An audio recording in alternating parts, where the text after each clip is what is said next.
योगी सरकार ने बीते 8 साल में समाज के कमजोर वर्गों के उत्थान के लिए अभूतपूर्व कदम उठाए हैं। योगी सरकार के इस कदम से यूपी विकास की नई इबारत लिख रहा है।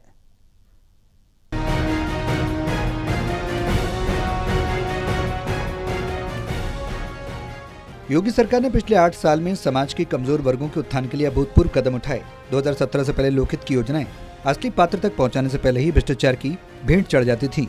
योजनाओं का लाभ दिलाने में जाति, मत और मजहब को आधार बनाया जाता था। प्रदेश को गरीबी से मुक्त राज्य बनाने के लिए सरकार के पास किसी तरह का रोड मैप नहीं था। 2017 के बाद मुख्यमंत्री योगी आदित्यनाथ के प्रदेश की बागडोर संभालते ही योजनाएं न सिर्फ पटरी पर आईं, बल्कि लाखों लोगों के जीवन में सकारात्मक बदलाव भी लेकर आईं। वृद्धावस्था पेंशन से लेकर सामूहिक विवाह और प्रतियोगी परीक्षाओं के लिए कोचिंग तक जन कल्याणकारी सभी योजनाओं के क्रियान्वयन में तकनीकी समावेशिता ने इसका दायरा और प्रभावशीलता आज कई गुना तक बढ़ा दी।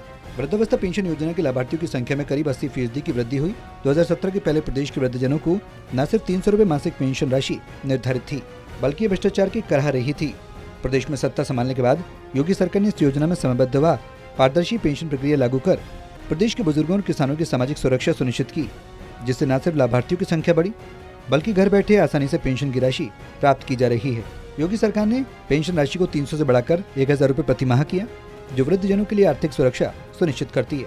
8,72,000 परिवारों को मिला राष्ट्रीय पारिवारिक लाभ योजना का लाभ, जिसके तहत गरीबी रेखा से नीचे के परिवारों जिनके मुखिया 18 से 59 साल के थे, जिनकी मृत्यु हो जाती है, उन्हें योगी सरकार की ओर से 30,000 रुपए आर्थिक सहायता दी जाती है।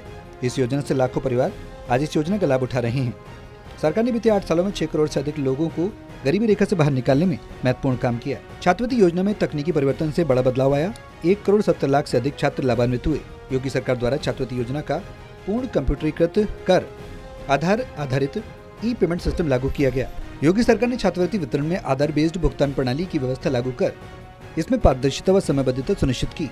अनुसूचित जाति या जनजाति अत्याचार निवारण अधिनियम 1989 के तहत पीड़ित परिवारों को 85,000 रुपए से 8,25,000 रुपए तक की सहायता दी जाती है। योगी सरकार ने सामाजिक न्याय को मजबूती प्रदान की और 2024-25 में पीड़ितों का आंकड़ा गिरकर 13,436 परिवारों तक पहुंच गया।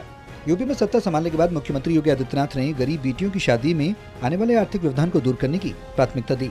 योजना अपने लागू होने के साथ ही गरीब बेटियों के उत्थान की दिशा में मील का पत्थर साबित हो रही है। अब तक मुख्यमंत्री सामूहिक विवाह योजना के अंतर्गत 4,76,207 जोड़ों का सामूहिक विवाह संपन्न हो चुका है। योगी सरकार जयप्रकाश नारायण सर्वोदय विद्यालयों में 60% अनुसूचित जाति जनजाति, 25% पिछड़ा वर्ग और 15% सामान्य वर्ग के छात्रों को मुफ्त शिक्षा, आवास, यूनिफॉर्म और किताबें उपलब्ध करा रही है। इन 8 वर्षों में सीएम योगी के निर्देश पर इसे प्रभावशाली बनाते हुए कुल 2,65,666 छात्र छात्राओं को लाभान्वित किया गया। सीएम योगी द्वारा शुरू की गई मुख्यमंत्री अभ्युदय योजना के तहत गरीबी मेधावी छात्रों को IAS, PCS, JEE, नीट जैसी प्रतियोगी परीक्षाओं के लिए मुफ्त कोचिंग की व्यवस्था दी जा रही है। 2020-21 में 5,128 छात्रों से शुरू होकर 2024-25 में 23,017 छात्र इस योजना से लाभान्वित हुए। इनमें अब तक कुल 76,059 छात्रों को लाभान्वित किया जा चुका है। 2017 से सत्ता में आने के बाद योगी सरकार ने जनजाति कल्याण की दिशा में उल्लेखनीय कार्य किया। PM जनमन के अंतर्गत विशेष रूप से कमजोर जनजाति समूह को शिक्षा, स्वास्थ्य, विद्युत, पक्के मकान, सड़कें, पेयजल, दूरसंचार, सोलर लाइट आदि मूलभूत सुविधाएं मुहैया कराई जा रही हैं। आकाश शेखर शर्मा, टोटल टीवी, लखनऊ।